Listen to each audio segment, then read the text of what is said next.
Hello and welcome. This is our Marketing 204 Consumer Behaviour. It's a reflection on a consumption experience of your choice. I'm Josh Archer and I've done this with Caleb Huntwheeler. So a wee bit of an introduction to our experience. Here we go.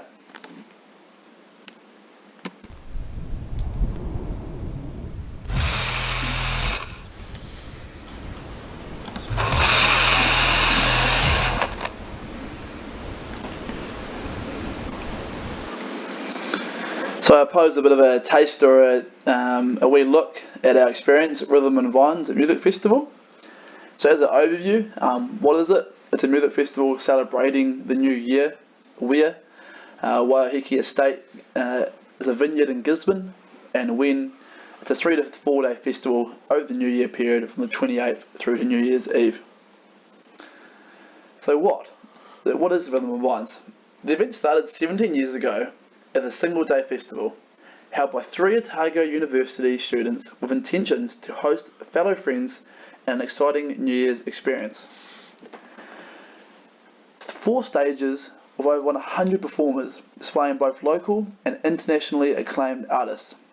Some big names over the years include Schoolboy Q, local heroes 660 and internationally renowned DJ Carl Cox, with 21,000 attendees from both New Zealand and abroad flocking to the festival.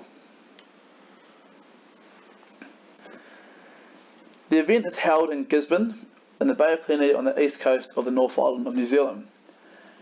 It's the first location in the world to see the New Year's sunrise, hence the involvement of a sun logo within the campaign displays shown in the photo below. And now the Road to Rhythm is the major part of where the event is. Because of where the event is held, the opportunity has arose for the event organisers to market the experience of loading up the car and travelling to the festival from all over the country. Here's a wee look at the Road to Rhythm in this video here. We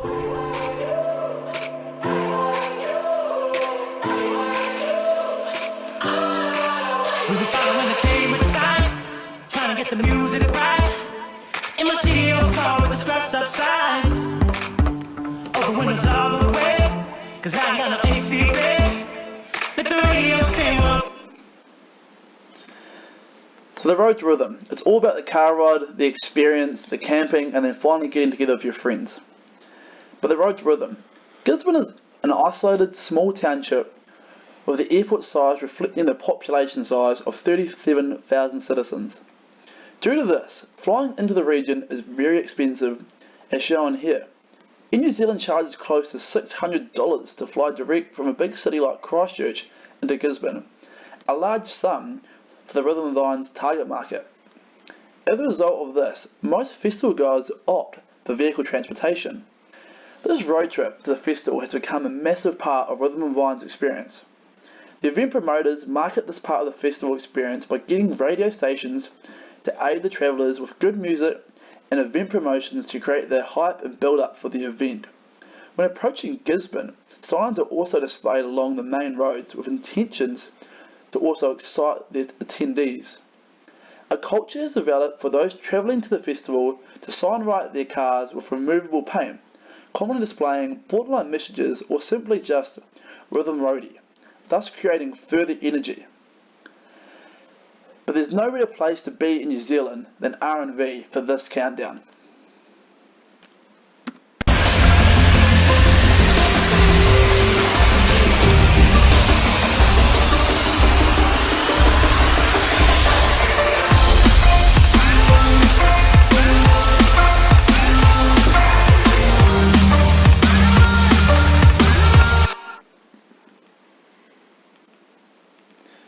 So the countdown, clearly, it's a New Year celebration. 3 to 4 days, starting on the 28th of the pre-party, through the 29th and the 31st for the New Year's night celebrations.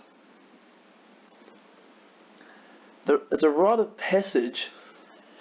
The event is a rite of passage for young Kiwis. Rhythm and Vines is the most significant New Year celebration in New Zealand, and as a result of a cult following has developed within the 18 to 25-year-old demographic to attend the event. It has developed into an experience that all freshmen at University of New Zealand wish to tick off their bucket list. Therefore, The ideology of R&V being a rite of passage for youth has become a part of Kiwi youth culture. Now we'll start to look a bit at the literature and why the consumption experience behaviours occur. Why do people attend R&V? There are many aspects of the rhythm and vines experience that consumer behaviour literature can be heavily related to. Some of these key aspects being culture, the consumption decision-making model, and group influences. Now firstly, culture. What is culture? Culture can be defined as the shared values, beliefs, and norms that exist between a subgroup. Within the consumer behaviour literature, it is well supported that people will react differently to the same experience depending on their culture. The youth of New Zealand are well known for their binge drinking culture. By supplying an environment that caters to this binge drinking demand. But in comparison, if you were to propose such an event within the youth of a different demographic, the buy-in to the event may differ. Therefore, a major part of Rhythm and Vine's success is their ability to align the experience with the continually changing culture that exists within their target demographic. And now we'll look at reference groups. Reference groups are a key component of understanding consumer behaviour. It can be described as the groups that people are or wish to be a part of. Reference groups have a role in determining the behaviours of the members of the group. This is extremely relevant in terms of the attendees at the festival. There is a large follow-on effect if the majority of the group is attending. It provides a heavy influence that persuades the rest of the group to follow suit. As mentioned, there is a culture that has developed where freshmen especially may take part in the experience. Therefore, all individuals who fall into the reference group feel obliged to attend and tick the experience off their bucket list. Now, opinion leaders. Opinion leaders essentially filter, interpret, or provide groups with information, usually within the reference groups displaying similar demographic characteristics. Opinion leaders within groups tend to have higher leverage to persuade group activities such as attending an event like Rhythm and Vines. Rhythm and Vines target market displays relatively strong commitments to their reference groups. This makes opinion leaders have more influence over their behaviours. Going on with reference groups and conforming to norms. Conformity is the tendency for individuals to align their behaviour with that of the reference group they are assigned to. And norms are the collaboration of conforming behaviours which are therefore considered norms within society. Conformity within reference groups essentially makes up norms within society.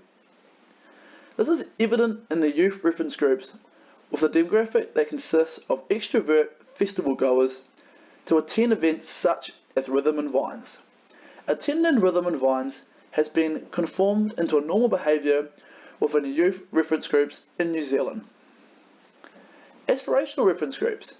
Aspirational reference groups are groups that individuals inspire to replicate or be a part of. An example of this is the older generations who attend the Rhythm and Vines and influence individuals who haven't attended through word of mouth. Older generations can be perceived as aspirational groups when considering the event. Through the aspirational reference groups, the tradition to attend the festival has occurred, creating the generic thought process of, they did it, now I want to do it. The normative influence. Individuals need to identify with others to avoid punishment, ultimately wanting to go with the flow to avoid being left out or verbally abused. Normative influence creates expectations to conform to group activities, in this case, attend Rhythm and Vines. It is easier to go with group activities as opposed to doing something else due to potential verbal punishment the individual could receive.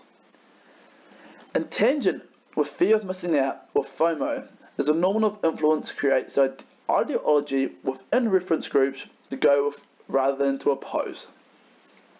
And now we'll look a bit at the decision-making model, and firstly, problem recognition. Problem recognition is a technique used by rhythm and vines marketers to address consumers' actual state and try to influence their desired state. Modes of delivering the message have been done through social networks to display their big international and local acts performing. Advertising influences consumers to purchase tickets and attend the event to have next level experiences as displayed on their advertisements. Information search. When looking to close the perceived gap between desired state and actual state, consumers evaluate alternatives in order to maximize their utility received from the consumption. Modes of pushing the event's image toward desired target market is through social media, YouTube, videos, and active signage in heavily saturated locations. Through successful advertising to their target markets as well as large reference groups' influence, Rhythm and Vines makes its way into the consumer's evoked set. With alternative options such as Northern Bass being a popular festival, it does not gather the same crowd numbers simply due to R&V's historical reputation.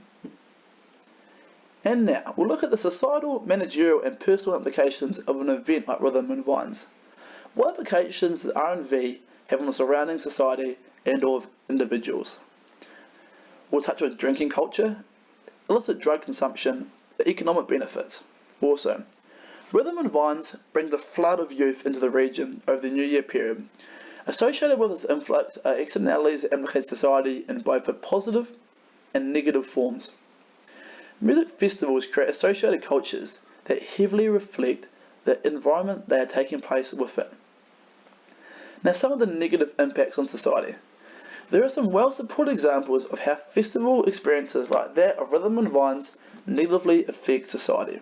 Throughout New Zealand, the consumption of alcohol has been normalised. One of the key influences of this behaviour is the stigma associated with drinking when around your peer group. The New Year's festival sees groups of similar age and origin flocking to an environment where alcohol is readily available and excessive drinking is permitted. In a society where binge drinking is believed to be an issue, the festive environment creates and acts as a significant stimulus. Associated with this alcohol consumption is the use of illicit drugs within the environment. Research of the Australian festive scene believes somewhat of a subpopulation has developed within the young music enthusiasts who enjoy the consumption of illicit drugs. Some of the positive impacts on society. Rhythm and Vines brings a flood of people into the small town of Gisborne. The pure scale of the annual event brings a lot of revenue for local business owners, but also for locals who are employed by the event's organisers.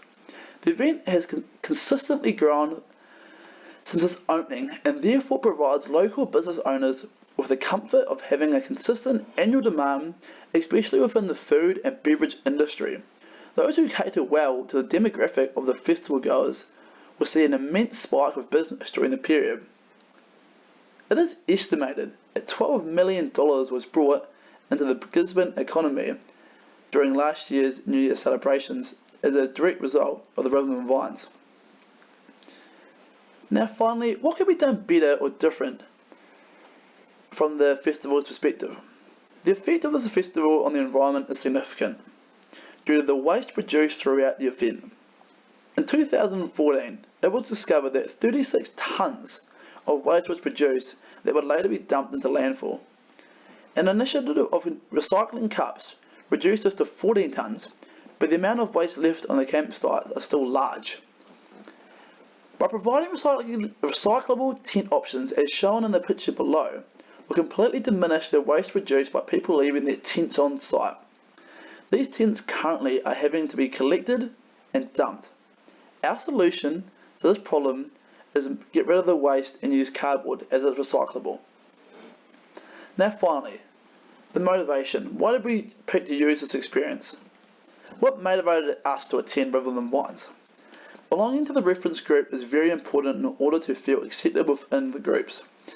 Displaying conformity and attending R&V without reference group in order to feel accepted.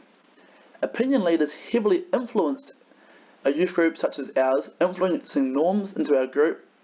This influence persuaded our group to attend in fear of missing out on the rite of passage and the road to rhythm journey.